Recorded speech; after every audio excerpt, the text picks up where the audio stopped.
and welcome back to Modern World History, where in this video we're going to move on to the next unit and start talking about World War II.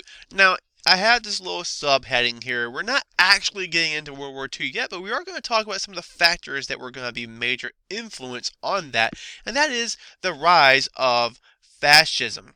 Alright, so we already discussed when we were looking at the interwar years, we looked at how nationalism began to occur in certain countries. We also looked at how, in particular in Europe, the war-torn countries of World War One, people started to really doubt democracy. They lost their faith in reason, for example. And we saw the surrealism in art and the literature and the new ways of thinking and Freud's studies of psychology and the brain and Albert Einstein's theories of relativity. And people started to doubt democracy and reason and the Enlightenment.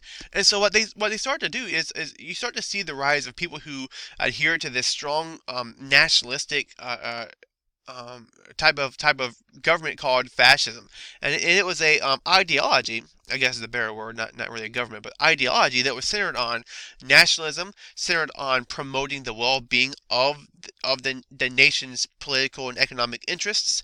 And also it was something that fascists believed that nations must struggle in order to grow and become better. And so this here is going to be part of what we're going to call the organic theory, which we're going to look at a little bit later in this video. Um, Essentially, fascism is going to be centered on strong military, one-party rule. All right, and it's going to uphold the values of the nation. And when we say nation, we're not talking about a country like what we might hear in the news. But when we talk about nation, we're talking about the groups of people that are that identify with their culture, right?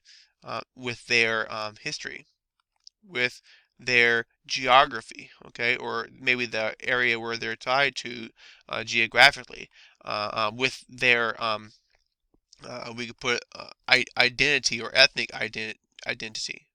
I'm sure I misspelled that, but or ethnicity, any of these things. That's what a nation is. So when you promote nationalism in such a way as what you're going to see here in these fascist regimes is that you're not going to see people promoting the well-being of everyone because everyone's human and everyone's great. They're promoting the well-being of the nation that predominates in that geography, and so keep that in mind because that's a really uh, harsh distinction between what fascism is and what communism is. So we look at um, Adolf Hitler's fascist or his Nazi party, which we're going to talk about in this video, and then we try to compare that to Joseph Stalin's USSR, and both of them are dictatorships, and both were terrible people, and they did terrible things that are very similar when you're looking from the outside in, but the structure of what they believe is fundamentally different because communists are not nationalists. Communists believe that everyone is the same. They don't uphold the national values of one group over anyone else. It's all about the public and the people, right?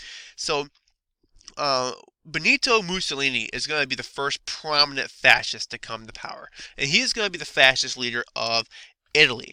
So he rose up to take action where democracy had failed. So again, people here are going to take advantage of people's disillusionment and with their lack of faith in reason and democracy, and he's going to rise to power. And social unrest was the result, I guess was the cause. The result of unemployment, the result of inflation, all these different things we've been talking about. And it was pretty much the same everywhere you went, right? So what Mussolini and other fascist leaders were doing, but since we're talking about Mussolini, he vowed to make Italy strong again. Make it strong. Get out of this economic and political slump, and not take anybody's crap. Let's make Italy where it should be in the world arena. And so supporters in black shirts would attack people like communists that had different ideology in the streets. Mussolini used fear tactics and the fear of the workers' revolution, right, to win support of the aristocracy and the industrial leaders. So here is another contrast here is that usually your fascist people are going to be probably your middle class to upper middle class, not so much the people that you would consider the workers. And so when you're looking at the difference between fascist and communist ideology, that there's one point is that usually fascism is going to appeal to those who already have a high degree of success, not so much those who are looking to have more equality. This little graphic here comes out of your textbook, and it does a pretty good job at summarizing what fascism is. Uh, um, and you got these five little, I guess, one, two, three, four, five, what, six parts of this little pie here that make up what they're considering the characteristics of fascism. And really, you might see it written different, but this is more or less what we're going to look at as the whole that's going to make fascism fascism. There's going to be censorship, indoctrination, and secret police from a cultural standpoint. Now, when we talk about censorship, that means we don't let people know certain things that might make us look bad, right? So the news would lie about things or keep stuff from you deliberately.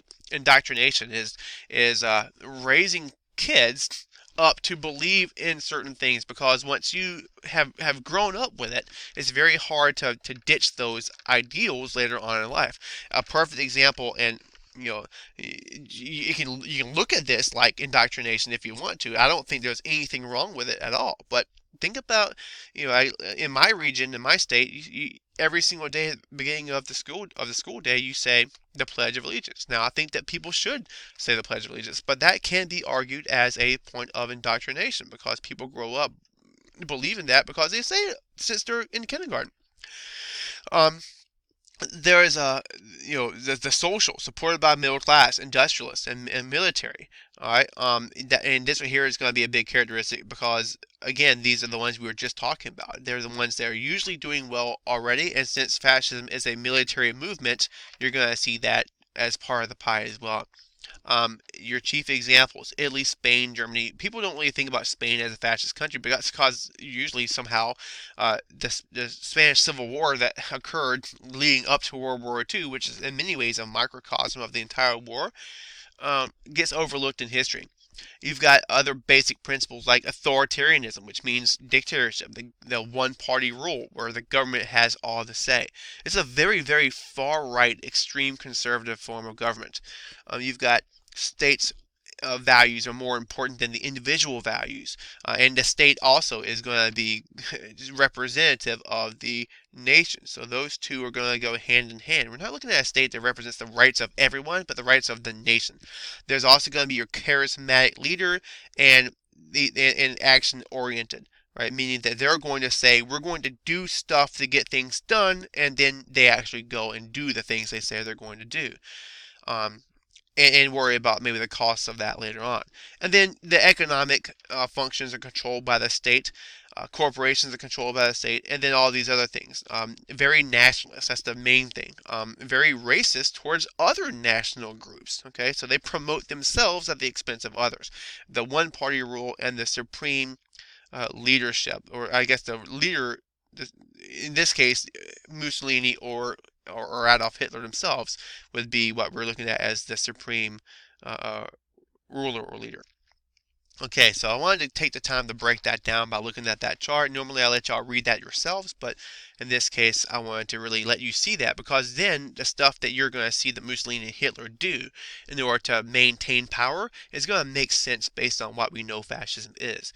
So in October 1922, we're looking at Italy again. King Victor Emmanuel gave power to Mussolini, and this is after, or I guess, this is after coup d'état. All right, we talked about this terminology when we're looking at Hitler's rise to power. After the fall of the Directory, and a coup d'état is simply when there's going to be like an overtake. I guess someone's going to come in and take over the government, and just in one fell swoop. And so there's what happens here is that Mussolini is going to take over and become the new leader of the government.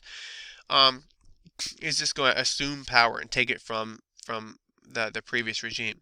To keep power, Mussolini used several consistent fascist techniques that we just talked about. Okay, that is secret police, censorship, indoctrination. Here's an example of these young boys training to be fascists, and so they're going to grow up with this ideology, and it's going to be second nature just having them to continue that whenever they're older.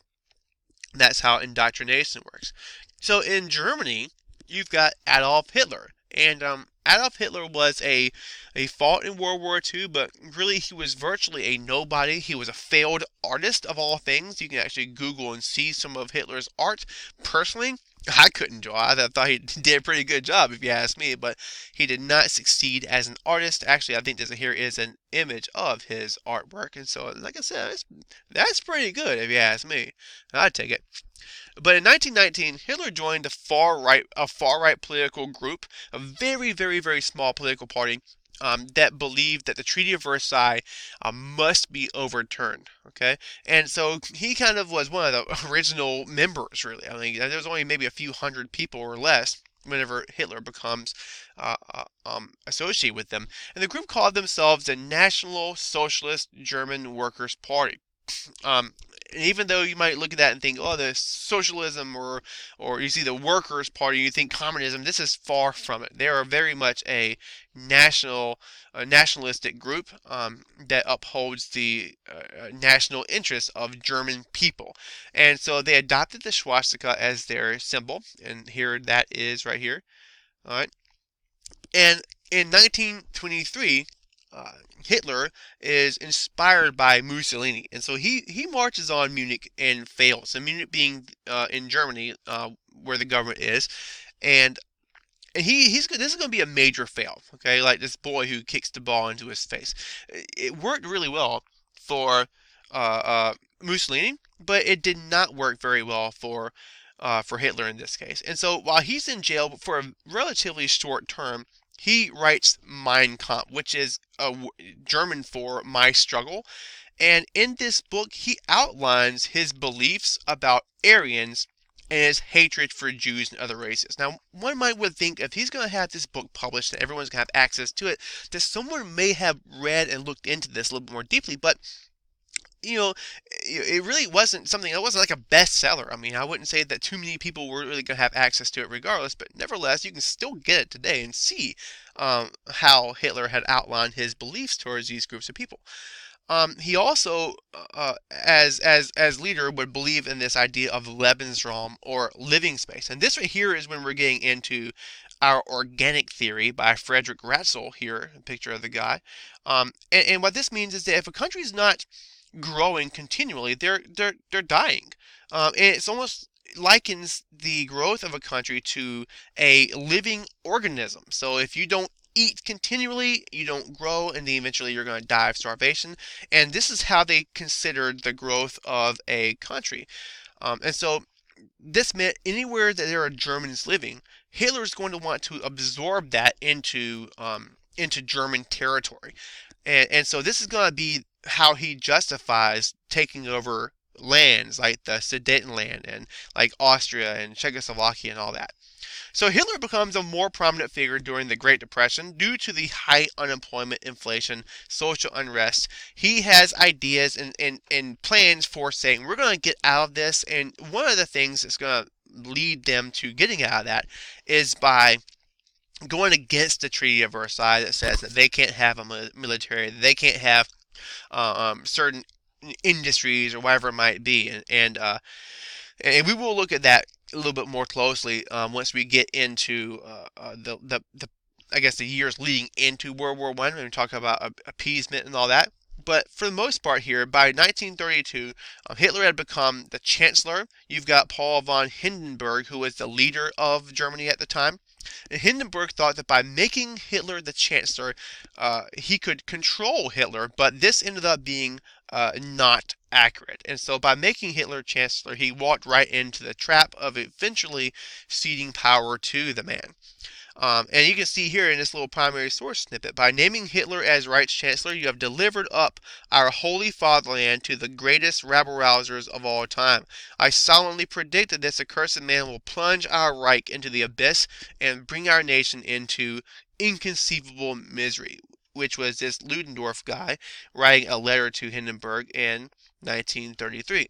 So there's still not enough power in Parliament, and so I guess to be more specific, Hitler's Nazi Party still didn't have enough power in Parliament to really do anything on the political scene.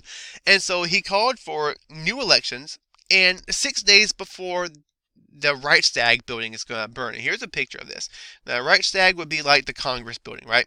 And so when it burns, the Nazis took advantage of this, all right, and they blamed it on communists. People were scared. There was only 6 days. They didn't really know who was responsible, but this seemed to put the blame on someone, and it looked like the Nazis had an idea for solving the problems here that were, that might have led up to this, and might be also kind of responsible for other issues. And so he managed to gain a parliamentary majority off of this. Now, who knows to this day what happened here with the burning of the Reichstag, but nevertheless, it definitely served as a stepping stone for getting the Nazis in power. And he used the new power to consolidate his hold. And he also he started using these fascist ideals, such as, characteristic of fascism we talked about, like secret police, which he called Gestapo. He would oppress political opponents. He had these Schutzstaffel or stormtroopers, the black uniform elite protection squad. And you can see this guy here. And he also took control of the economy. There was no strikes. There could be no unions. But in doing so, he revitalized the economy by putting many Germans back to work and increasing production. And finally, he used propaganda, indoctrination, and censorship to gain and keep power in Germany. And it's part of the racism here of the nationalist movement of fascism. He ends up using the hatred and racism towards Jews as a means by which he could cast the blame for the issues that they couldn't solve. And so Jews would become scapegoats for basically any and all problems, which would ultimately lead us to the Holocaust. Meanwhile, most European countries fell to dictatorship as more people looked for answers to social and economic problems. And so democracy is on the fall, dictatorship is on the rise, and so is fascism, which is going to propel us closer and closer to World War II. Thanks for watching.